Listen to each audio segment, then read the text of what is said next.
السلام علیکم ورحمۃ اللہ وبرکاتہ۔ الحمد للہ الذی لم یزل عالما قدیرا سمیعا بصیرا والصلاة والسلام علی من ارسل شاہدا ومبشرا ونذیرا اما بعد فاعوذ باللہ السمیع العلیم من الشیطان الرجیم من ہمزہ ونفخہ ونفثہ بسم اللہ الرحمن الرحیم فبشر عباد الذین یستمعون القول فیتبعون احسنہ اولئک الذین ہداہم اللہ واولئک ہم اولو الالباب۔ ناظرین، پروگرام صوت ہادی لے کے حاضر خدمت ہوں اور اللہ کی بارگاہ میں دعا گو ہوں کہ اللہ تعالیٰ اس پروگرام میں جو کچھ بھی کتاب اللہ سنت رسول اللہ صلی اللہ علیہ وسلم کی تعلیمات کی روشنی میں کہا جائے ان کو سننے، پھر سمجھنے اور ساتھ ہی ان پر عمل پیرا ہونے کی توفیق عطا فرمائے۔ سبحانک لا علم لنا الا ما علمتنا انک انت العلیم الحکیم۔ آج کی اس نشست میں موضوع گفتگو وہ حدیث رسول صلی اللہ علیہ وسلم ہے جس کا آغاز ہم نے اس سے پہلے پروگرام میں کیا تھا اور وقت کی قلت کی بنا پر ہم معذرت کرتے ہوئے اس پروگرام کا اختتام کیا اور ساتھ ہی آج کے اس پروگرام میں اس بقیہ حدیث کی تکمیل کے بارے میں وعدہ بھی کیا۔ انشاءاللہ حسب وعدہ سب سے پہلے وہ حدیث مکمل کرتے ہوئے پھر آئندہ دیگر احادیث کی طرف آئیں گے۔ میں چاہوں گا کہ ایک بار جو حدیث پر باب ہے اس کے بارے میں تذکرہ کرتا چلوں تاکہ حدیث میں جو مسئلہ ذکر ہوا ہے یا جس پر مؤلف رحمہ اللہ نے باب ذکر کیا ہے اس کا اعادہ ہو جائے۔ ایک تو ناظرین جو باب ہے اس کے الفاظ عربی زبان میں جن کا مفہوم یہ ہے کہ احرام مختلف حج کی اقسام کے لیے باندھا جاتا ہے اور اس میں حج مفرد ہے، حج تمتع ہے اور حج قران ہے۔ اور یہ بھی ہم نے ذکر کیا کہ اللہ احکم الحاکمین کی طرف سے یہ ایک امت مرحومہ پر بہت بڑی آسانی ہے جو کہ حج کی مختلف عبادات کی مختلف صورتیں رکھ دیں، تو جس بھی شخص کو جو حج اپنے وقت یا اپنے حالات کے مطابق موافق یا آسان نظر آتا ہو تو وہ حج ادا کر سکتا ہے اور وہ اس کا حج اللہ کے فضل و کرم سے مکمل ہے اور اس کے فرض کی ادائیگی ہو جائے گی اللہ کی بارگاہ میں اور اس کو پورا ثواب دیا جائے گا۔ تو جو وہ شخص جس کے پاس وقت بہت کم ہے اس کے لیے حج افراد وہ کر سکتا ہے تو وہ ہرگز اس حج کو وقت کی کمی کی بنا پر نہ چھوڑے۔ اسی طرح وہ شخص جس کو اللہ نے توفیق دی کہ وہ اپنے گھر سے اپنے جانور لے آیا ہے اپنے ساتھ اپنے سفر میں اپنے ساتھ قربانی کے، تو وہ احرام حج اور عمرے کا اکٹھا باندھ لے۔ اسی طرح رسول اللہ صلی اللہ علیہ وسلم کی سنت طاہرہ ہے اور آپ نے یہی عمل کیا اور لوگوں کو بھی اس عمل پر انگیخت دلایا، ابھارا کہ وہ بھی یہی عمل کریں۔ تو ظاہر ہے کہ پیغمبر کے عمل اور کہنے میں بہرحال فضیلت ہے، اجر ہے، ثواب ہے۔ اسی طرح وہ شخص جو کہ اپنے ساتھ قربانی کا جانور نہ لا سکے اس کے لیے یہ بھی درست ہے کہ وہ حج تمتع کو ادا کرے، ساتھ ہی عمرہ ادا کر کے اس کے بعد فائدہ اٹھائے اور جب حج کا دن آئے یعنی یوم الترویہ تو اس دن دوبارہ وہ اس کا احرام باندھ لے۔ اس کے ساتھ ہی حضرت عائشہ رضی اللہ تعالیٰ عنہ ذکر کرتی ہیں کہ رسول اللہ صلی اللہ علیہ وسلم کی رفاقت میں ہم نے عمرے کا احرام باندھا،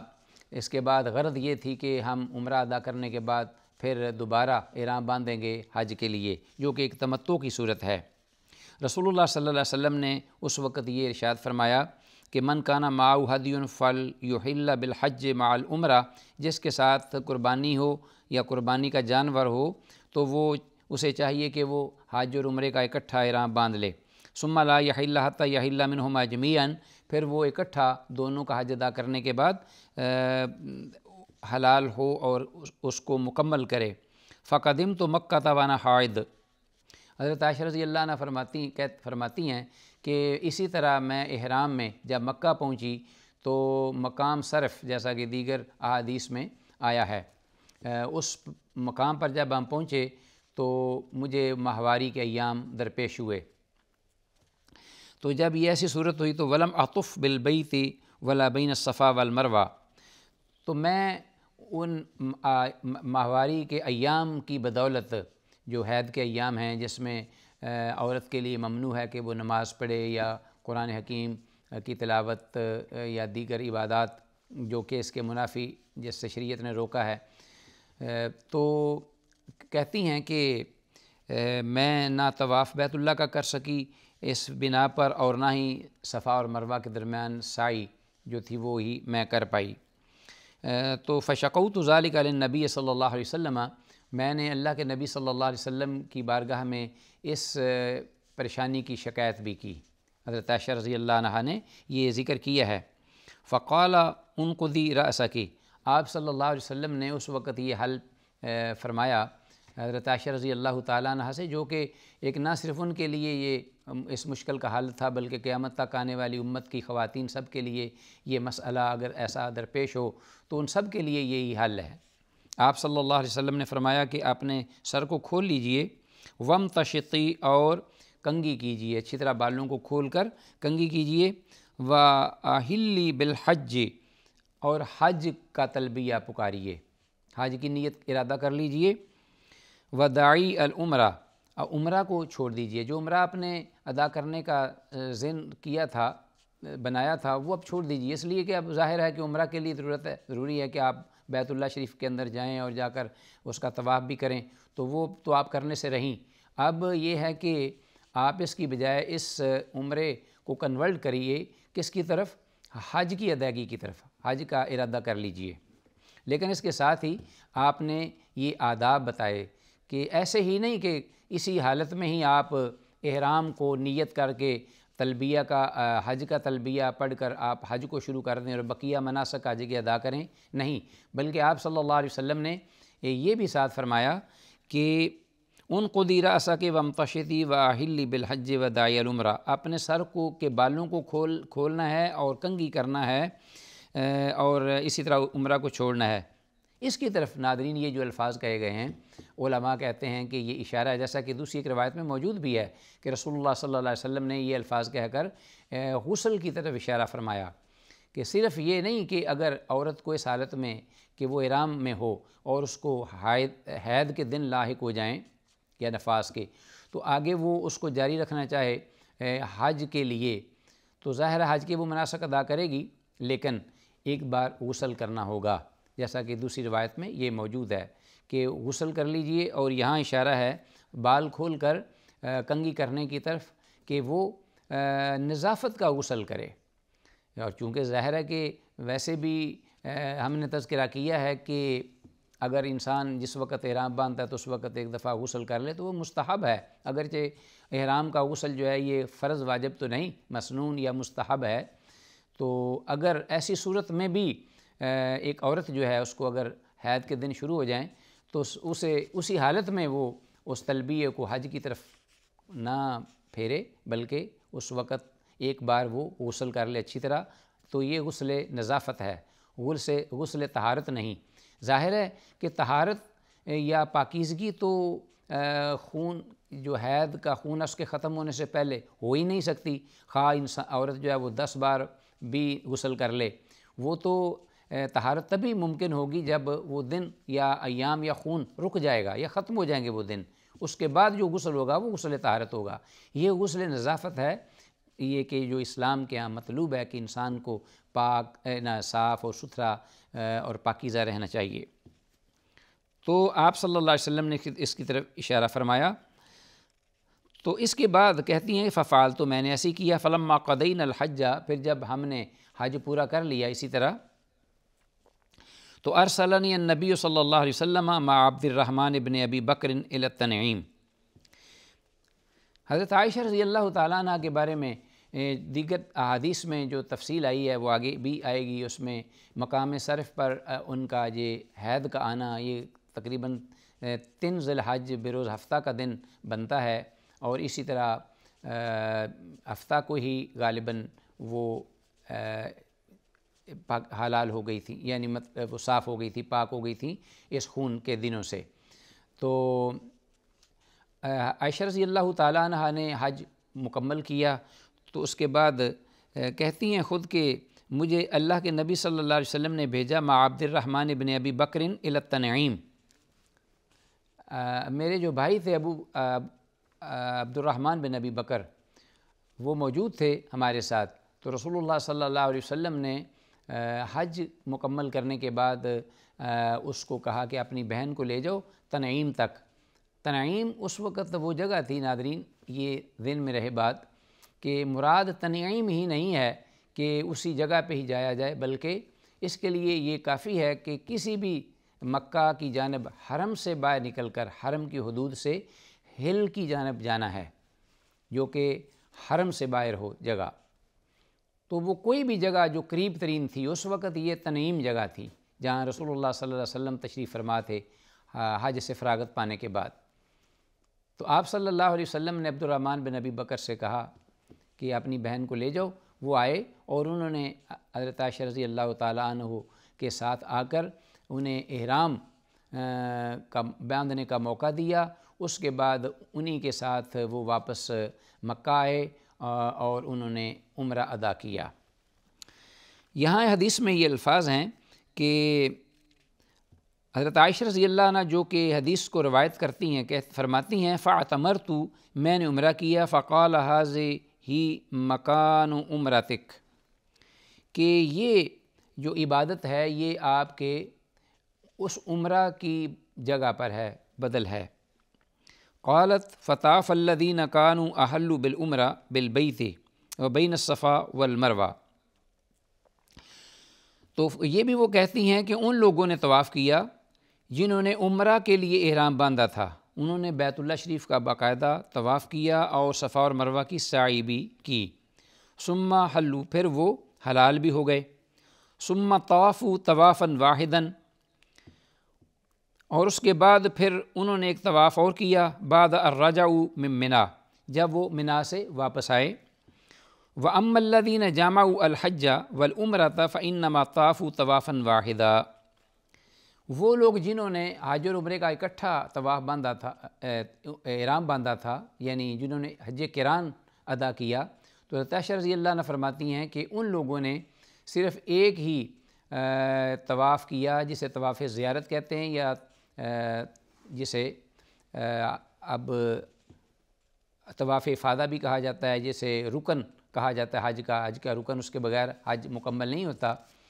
طواف زیارت، اور ساتھ ہی اس کے ایک سعی اس کے بعد انہوں نے کی۔ تو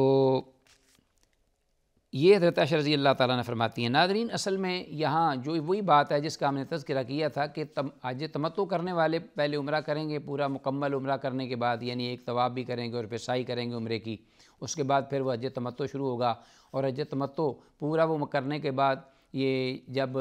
یوم النحر ہے، یوم النحر جس دن کہ قربانی کی جاتی ہے اور پھر حلق بھی کیا جاتا ہے، اس دن پھر یہ ہے کہ اپنا جمرات بھی ہیں، پھر اس دن جو ہے وہ طواف زیارت بھی ہے۔ یہ چار کام ہیں بڑے بڑے جو اس دن سر انجام دیے جاتے ہیں، اور اس کے ساتھ ہی سعی بھی ہے۔ تو یہ وہ لوگ حج تمتع کرنے والے یہ سارے کام سر انجام دیں گے، جبکہ جو قران اور اپنا طواف کرنے والے تھے جنہوں نے حج اور عمرے کا اکٹھا طواف کیا تھا، یعنی احرام باندھا تھا، ان کے لیے یہ کافی ہے کہ وہ ایک ہی طواف کر لیں اور پھر ایک ہی سعی کر لیں، تو ان کے لیے یہ کفایت کر جائے گی۔ اس حدیث میں حضرت عائشہ رضی اللہ تعالیٰ عنہ نے خاص طور پر جو ذکر فرمایا ہے آپ نے بارے میں کہ مجھے وہ ایام ماہواری آئے، اور مؤلف رحمہ اللہ نے جو ذکر کیا ہے اس حدیث کے باب کے بارے میں کہ یہ بھی جائز ہے کہ ایک انسان احرام باندھتا ہے عمرے کا، اور عمرے کے ساتھ وہ کسی حج میں اس احرام کو بدل لیتا ہے کسی مجبوری کے تحت، تو یہ جائز ہے۔ تو یہاں مطابقت جو پیدا ہوتی ہے، قائم ہوتی ہے باب کے الفاظ سے حدیث کے الفاظ کے ساتھ، وہ یہی ہے کہ حضرت عائشہ رضی اللہ تعالیٰ عنہ نے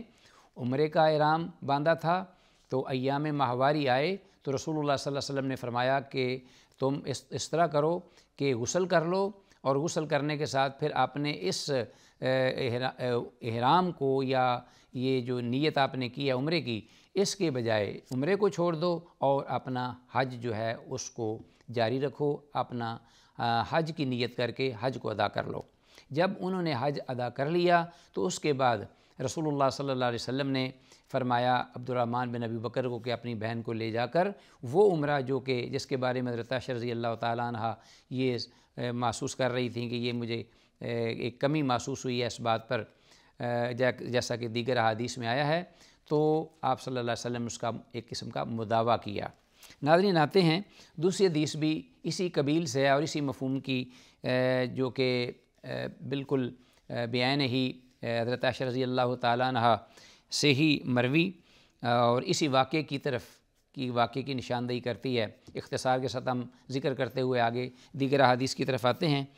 حدیث نمبر 756 ہے اسی باب کے ضمن میں۔ حضرت عائشہ رضی اللہ تعالیٰ عنہ کہتی ہیں قالت خرجنا مع النبی صلی اللہ علیہ وسلم، ہم اللہ کے نبی صلی اللہ علیہ وسلم کے ساتھ نکلے فی حجۃ الوداع، حجۃ الوداع کے موقع پر جو آپ کا آخری زندگی کا حج تھا۔ فمنا من احل بعمرۃ، ہم میں سے وہ لوگ تھے جنہوں نے احرام باندھا عمرے کا، یعنی جو تمتع حج ادا کرنا چاہتے تھے۔ ومنا من احل بحج، اور ہم میں سے وہ بھی تھے جنہوں نے احرام باندھا حج کا، یعنی جو مفرد حج ادا کرنا چاہتے تھے۔ فقدمنا مکہ، ہم کہتے ہیں کہ اسی حالت میں مکہ مکرمہ آئے۔ فقال رسول اللہ صلی اللہ علیہ وسلم، اللہ کے رسول صلی اللہ علیہ وآلہ وسلم نے